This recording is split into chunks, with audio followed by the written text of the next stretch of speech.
Friends, मैं शिवानी सिंह और आप मुझे देख रहे हैं मेरे इस छोटे से प्लेटफॉर्म शिक्षा विद शाशा पर।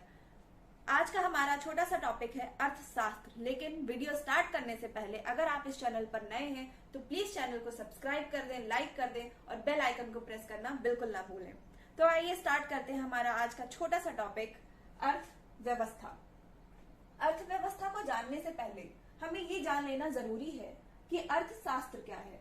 अर्थशास्त्र को अगर हम डिफाइन करें तो अर्थ का मतलब हुआ पैसा और शास्त्र का मतलब हुआ अध्ययन, यानी कि study of money. Study of money. अब इसको आप ऐसे भी समझ सकते हैं कि जैसे कोई घर है, उस घर में हेड ऑफ द फैमिली होगा जिसके पास कोई सोर्स ऑफ इनकम होगा कि उसके पास पैसे कैसे आते हैं। तो उस पैसे को वो ऐसे ही तो नहीं उड़ा देता होगा ना कि एक महीने में आया और बस ऐसे 2 दिन में उड़ा के खत्म। वो एक माइंड सेट बनाता होगा, कुछ रूल्स एंड रेगुलेशन सेट करता होगा अपने माइंड में कि कैसे इस पैसे को हम इस व्यवस्थित क्रम में खर्च करें कि जो है हमारा पूरा महीना आराम से निकले और निकले तो निकले हमारे इंडिविजुअल परिवार की सारी जरूरतें भी पूरी हो। तो बस वही set of rules and regulation ही है अर्थशास्त्र। अगर उसी अर्थशास्त्र के नियम कानून को किसी भी देश के, किसी भी राज्य के या फिर किसी भी घर में लगा दिया जाए तो वो उस देश का, उस राज्य का या उस घर का अर्थव्यवस्था कहलाता है। जैसे कि अगर हमारा घर है तो हमारे घर और हमारे एक पड़ोसी का घर है। तो अगर जैसे कि मेरा भी कोई सोर्स ऑफ इनकम होगा और मेरे पड़ोसी का भी कोई सोर्स ऑफ इनकम होगा। हो सकता है मैं महीने में 4 कपड़े खरीदती हूँ, थोड़ा कम खाती हूँ। हो सकता है कि वो बड़े बड़े होटल्स घूमता हो, पहनने में इतना विश्वास ना रखता हो कि थोड़ा फटा पुराना भी पहन लिया। तो मैं उसको ये अपना आइडिया जाके थोप नहीं सकती कि तुम ये पहनो, तुम ये करो, ना ही वो मुझे ऐसा कर सकते हैं। तो ये मैंने इसलिए बताया कि जैसे हम अपने पड़ोसियों को सजेस्ट नहीं करते, हमारे सोर्स ऑफ इनकम अलग अलग है और हमारा उनको खर्च करने का तरीका भी अलग अलग है। वैसे किसी भी देश की अर्थव्यवस्था किसी भी देश पर डिपेंडेंट नहीं होती, वो स्वतंत्र रूप से होती है। कोई भी देश कैसी भी अर्थव्यवस्था अपना सकता है, कैसे भी नियम और कानून के साथ अपने देश को आगे बढ़ा सकता है, उसके संसाधनों को, उसके पैसों को खर्च कर सकता है। तो अर्थव्यवस्था को मोटे मोटे तौर पर अगर बांटा जाए तो फिर 3 फॉर्म बनेंगे। एक पूंजीवादी अर्थव्यवस्था, एक नंबर 2 समाजवादी अर्थव्यवस्था और एक नंबर 3 मिश्रित अर्थव्यवस्था। अब पूंजीवादी अर्थव्यवस्था को हम समझ लेते हैं। देखिए, पूंजीवादी अर्थव्यवस्था जिसको हम कैपिटलिस्ट भी कहते हैं, इसको इंट्रोड्यूस किसने कराया? इसको इंट्रोड्यूस कराया था एडम स्मिथ ने।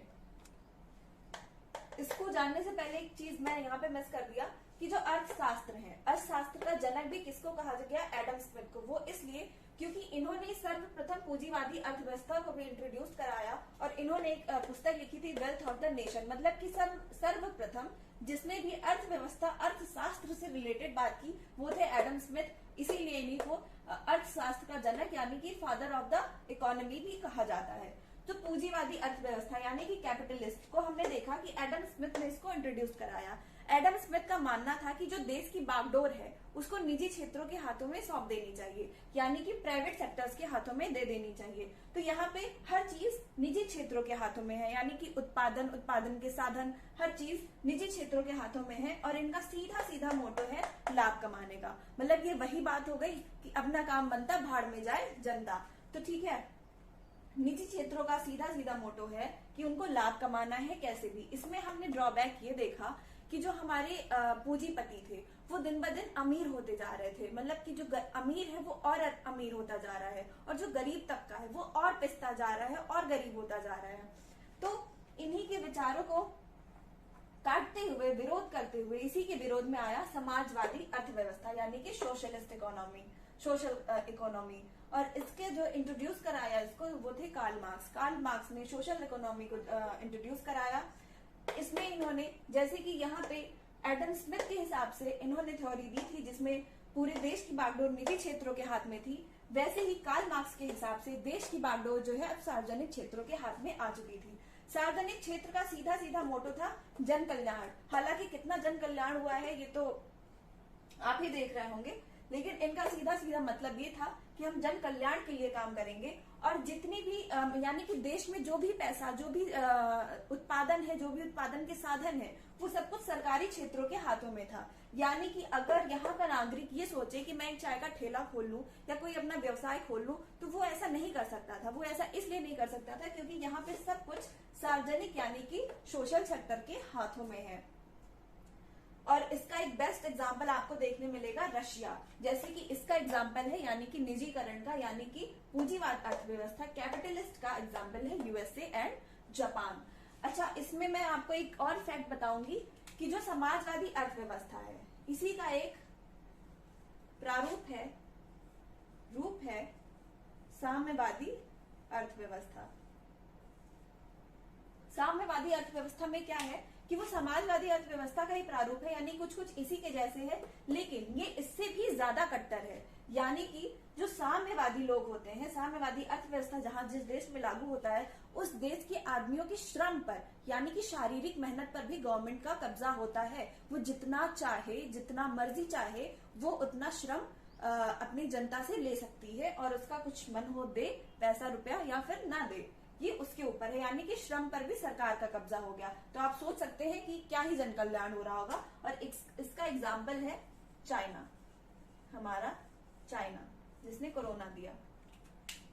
ठीक है, फिर अब देखिए बहुत इंटरेस्टिंग फैक्ट है कि देखिए जो इंडिया वाले हैं, जैसे कि हम इंडियंस हैं, तो हम इंडियंस बहुत स्मार्ट होते हैं। हम कोई भी काम ऐसे ही नहीं कर लेते, हम हर चीज को एग्जामाइन करते हैं, हर चीज को टेस्ट करते हैं, देखते हैं, परखते हैं, फिर किसी नतीजे पे पहुंचते हैं। इवन अगर हमें मार्केट में कपड़ा भी लेने जाना हो तो हम कपड़ा ऐसे नहीं लेते, हमको एक पसंद आ जाएगा, फिर भी हम 10 उल्टवाते हैं, फिर उसमें से पलट पलट के देखते हैं, हाँ ये वाला, फिर चाहे वो पहला वाला ही लेकर जाए, लेकिन हम एग्जामाइन बहुत अच्छे से करते हैं। तो इस केस में भी इंडिया ने वही किया कि उसने देखा कि जो मतलब कि सोशलिस्ट थे और जो कैपिटलिस्ट थे, उसने देखा कि सोशलिस्ट वाले में कैपिटलिस्ट वाली कमी थी और कैपिटलिस्ट वाले में सोशलिस्ट वाली कमी थी। तो उसने क्या किया कि बेस्ट आइडिया ढूंढा और दोनों को मर्ज कर दिया। दोनों को मर्ज करके क्या हुआ कि जो जेएम कीन्स थे, उन्होंने इंट्रोड्यूस कराया मिश्रित अर्थव्यवस्था को, और इंडिया ने मिश्रित अर्थव्यवस्था यानी मिक्स्ड इकोनॉमी ही अपनाई। अब देखिए इन्होंने क्या किया कि सबसे पहले इन्होंने निजी क्षेत्रों के हाथों में बागडोर दे दी, इन्होंने सार्वजनिक क्षेत्रों के हाथों में बागडोर दे दी, लेकिन इन्होंने कहा कि भैया हम दोनों को साथ लेकर चलेंगे, हम किसी को अकेला नहीं छोड़ेंगे, हम दोनों को ही साथ लेकर चलेंगे। तो यानी इन्होंने निजी क्षेत्र को भी पकड़ लिया और सार्वजनिक क्षेत्र को भी पकड़ लिया, और इन दोनों का जब इन दोनों को मिला लिया तो इन दोनों का मोटो भी तो मिला लेंगे। जैसे कि इनका मतलब था लाभ, इनका मतलब था जन कल्याण, तो इनको लाभ भी करना था और इनको जन कल्याण भी करना था। तो फिर अगर मिक्स्ड इकोनॉमी को हम एक थ्योरी के फॉर्म में देखें तो हम क्या देखते हैं कि मिक्स्ड इकोनॉमी यानी कि मिश्रित अर्थव्यवस्था वो अर्थव्यवस्था है, मिश्रित अर्थव्यवस्था वो अर्थव्यवस्था है जहां पर जन कल्याण को देखते हुए लाभ की ओर अग्रसर हुआ जाए, जन कल्याण को देखते हुए लाभ की ओर अग्रसर हुआ जाए। तो बस इसी के साथ हमारा ये टॉपिक क्लोज होता है, एंड आई होप कि आपके इस टॉपिक से रिलेटेड सारे डाउट्स क्लियर हो गए होंगे। अगर फिर भी आपके मन में कोई डाउट है तो वो कमेंट सेक्शन में मुझे कमेंट करके जरूर बताएं, और अगर आपको हमारा कंटेंट पसंद आ रहा हो तो प्लीज इस चैनल को लाइक करें, सब्सक्राइब करें और बेल आइकन को प्रेस करना बिल्कुल ना भूलें। Thank you.